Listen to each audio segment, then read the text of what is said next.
Welcome. If you want to see who someone is following on Instagram with the latest layout and features, this guide will walk you through the process step by step so you can follow along on your phone in real time.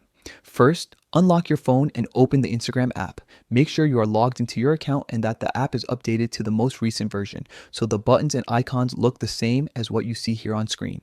Next, go to the profile of the account you are interested in. You can do this in a few different ways. You can tap the search icon at the bottom, type their username into the search bar, and select their profile from the results. Or, if they have recently liked or commented on a post you will see, you can tap their name right there to open their profile directly. Once you are on their profile page, look near the top of the screen. You will see their profile picture, bio, and some numbers such as posts, followers, and following. Here you want to focus on the number labeled following. Now tap on following. This will open a list that shows all the accounts this person is currently following.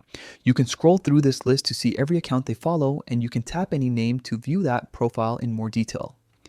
If the account you are checking is private and you're not approved as a follower, you may not see as much information, but the following list itself is still accessed in the same way.